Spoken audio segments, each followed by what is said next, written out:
out, Your Honor. He did it. There's a total of 28 times where he does something like that. Literally, he says, "Do you remember explaining that that what you were referring to is at the hospital, that the police were telling us to lie, put thug in it when you talked to Detective Lewis?" Okay, but that's... So when he says, "Do you remember a thing that there's no evidence took place," he is asserting that, one, it took place, and then asking the witness improperly in front of the jury. Did he ever talk to Detective Lewis? No, that's just what I'm telling you, Your Honor. And then Mr. Steele gets here and says to you all this stuff and still never shows you anything to suggest that Adrian Bean talked to Detective Lewis. Okay. Mr. Steele, you want to respond to that? Because that's critical to me. I mean, it's critical in the sense that if there was no conversation between the two of them, then that would assume facts not in evidence. Hold on. I'm asking Mr. Steele a question now. Just hold on, Ms. Love. Okay. Your Honor, on the recording that you just heard at the beginning, the first couple of minutes, and I don't have the time in front of me, it was not shown on the screen, Mr. Bean said when he spoke with the detectives or the authorities, whatever his words are, at the hospital. That's what he says. Okay, but here's her beef. If you'd have said, "Who'd you talk to?" And he said, "I talked to the detective." Well, was it Detective Lewis? Was it Detective Quinn? Was it Detective whoever? What I think that the question assumes is he did in fact talk to Detective Lewis, and he didn't. I don't know if that's true. Well, I'm not conceding that. Well, I'm going to tell you that I haven't heard anything that would indicate that's truth. Yeah, well, that you have a good faith basis to ask that. You haven't heard anything of who he spoke with. That's my point. That's the point. But you all can't. But you two, neither one of you can proffer that. Judge. It's not proper, Mr. Steele. No. Listen. It's not. It would be a violation before me for you to put that in front of this jury. You're not letting me finish. In the September 17, 2000... You are saying to the court that you have a belief that there is another statement out there. There's not. How could you say that? Because it hasn't been brought up. If it gets brought up, then we'll correct it at that point in time. But right now, I'm going to direct you not to inquire that line. You don't have a basis to do so. Not true. Well, go ahead and make a statement and see what happens. Your Honor, listen. Go ahead and make the statement in contravention to what I've just told you, and I'm telling you that you will have some problems in front of me. I'm trying to articulate to you. You have told me everything at this point. You have told me that there's got to be a statement. Now, if you find the statement, I will, one, apologize to you. Two, I will take corrective action. That's probably not going to be nice to anybody. But at this point, there's nothing for me to do other than if you don't have a good faith basis to do it, you can't ask the question. Your Honor, listen. There is a recording between Detective Quinn and Adrian Bean where Adrian Bean says, "I lied to your..." But we don't know what he lied about. He says he lied about who he's talking about, the car. But we still don't know whether or not he had a conversation with Detective Lewis. And I made it clear. It's 10 years ago. But you said you had, in your conversation with Detective Lewis, that's what you proffer. I said, or any other detective or law enforcement. Read the transcript. I made it clear. I don't know. He doesn't remember names. He says it was Detective Quinn. Also on the recording, on Sunday, January 22, 2023, Mr. Bean is the one who said this happened in the hospital. Your Honor, I'm the one complaining about I don't have the statement. I've been asking for it. This is Brady. Clearly there was a statement made. But we don't know if there's a statement. You're supposing there's a statement, okay? And there may be. And you know what I said? And you know what I said earlier? I said if there is Brady that's not disclosed, then that particular individual is going to have some problems with me. I told you that already. Or I have a lot of different remedies I can execute at that point in time. There has to be. That's why I gave you. But you can't intimate or otherwise cross over the line when you don't have the statement to back it up. Judge, I've been robbed of the statement.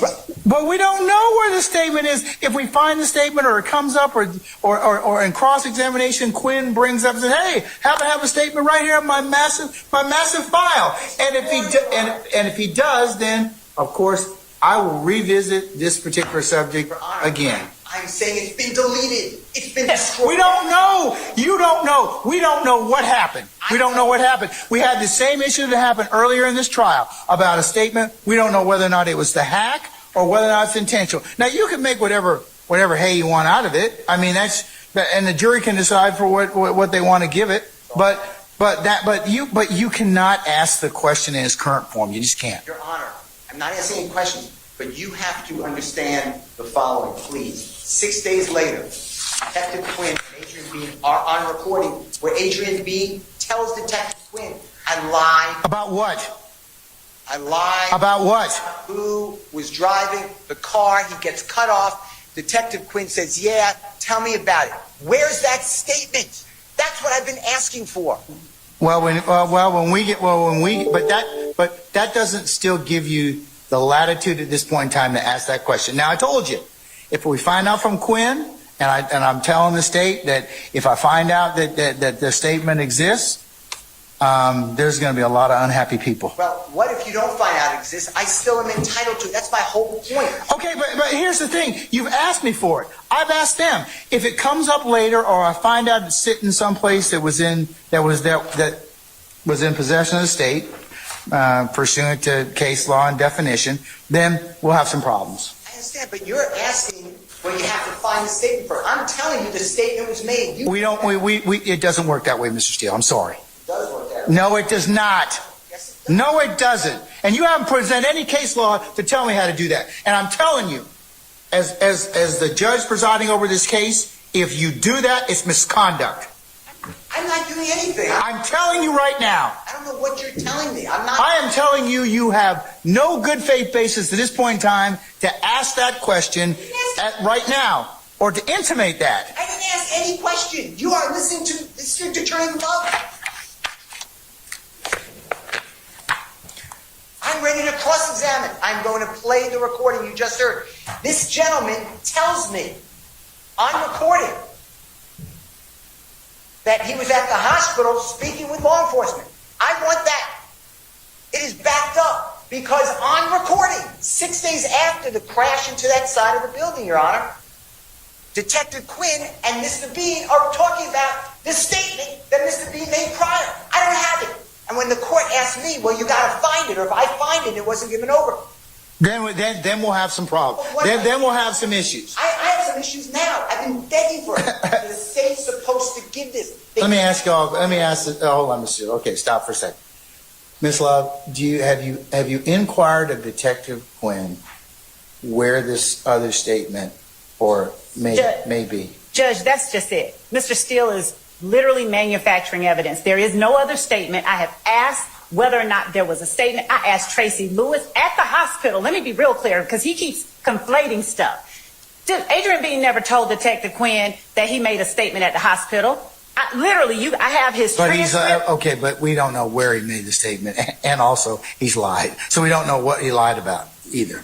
Your Honor, to be very clear, there's no statement. I have asked Detective Lewis. They can ask Detective Lewis. She never talked to him. Okay. Detective Quinn, who is the only person, it's not just police, the only person Adrian Bean asserts to Brian Steele in this recording that he gave us, this 10-minute recording, he said, I spoke to Detective Quinn. It's obvious that he didn't speak to Detective Quinn at the hospital, because the first time he met Detective Quinn was September 17th when he pulls him in for the interview. Literally. Mr. Steele is manufacturing something. So when the court is even asking me, okay, do you know where this statement is? Assuming that there's not a statement. There is no statement. There's no evidence. That's the problem with Mr. Steele asking questions the way that he asked them. He is assuming facts that are not in evidence. and he is usurping the jury's province and their ability to discern and weigh evidence because he is injecting assertions into his questions about things that don't exist. Similarly, he says, do you recall explaining that you made calls from the Fulton County Jail that you knew were being recorded to support your lie to the police that Jeffrey was involved on September 11, 2013? That's what he asked the witness. You heard the interview. He doesn't say that anywhere in that interview. This is the kind of manufactured evidence Mr. Steele keeps putting in front of the jury. He never said that during the interview, yet that's the question. That's the question Mr. Steele asked Adrian Bean on the stand. Nothing like that ever happened. And his conversation during his cross-examination of Adrian Bean, the cross-examination is replete with examples just like that. There is no statement. He can't sit there and say there has to be a statement and then ask the question as if there is one, because that's improperly asserting to the jury something that isn't factual. There's no evidence of it. So to answer the court's question, of course we have asked who spoke to whom. Did Tracy Lewis, did you speak to Adrian Bean? Tracy Lewis, I talked to Walter Murphy, and I put it in my report. I made a report of that. Calhoun, did you talk to Adrian Bean? I talked to Frederick Prothro. Here's my recording of that. Detective Quinn, and then this idea of destruction of evidence, that is the fallacy that is getting thrown around. That's the problem with asserting facts not in evidence. That's the problem with them being allowed to ask those kind of questions. Do you destroy evidence?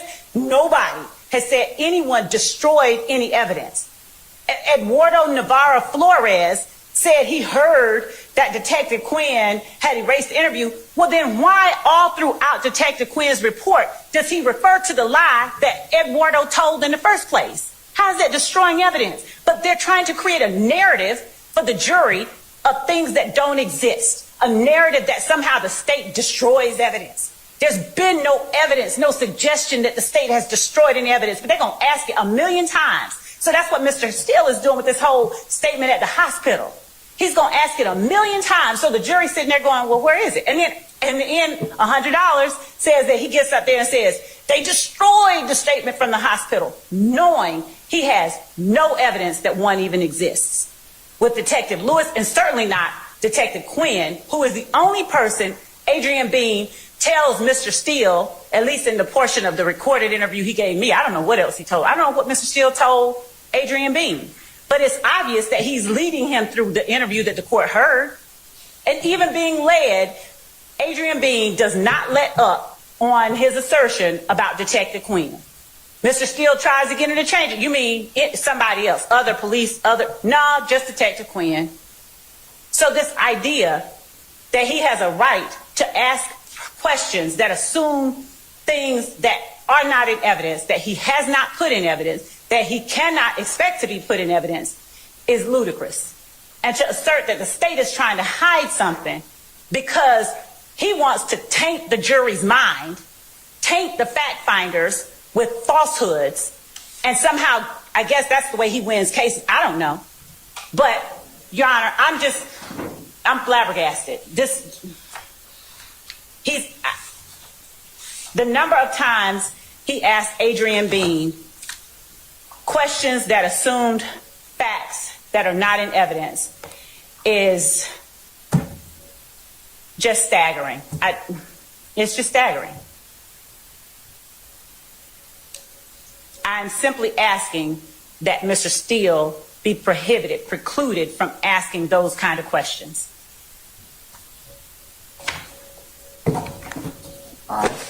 And, Your Honor, I'm asking that any reference to statements made at the hospital in the manner that he has asked them, that assume that there was one, be stricken, and that the court instructs the jury that there is no evidence of any statement made at the hospital to a Detective Lewis. And then let them weigh whether or not a statement was given to Detective Quinn. But that's not the question that Mr. Steele asked.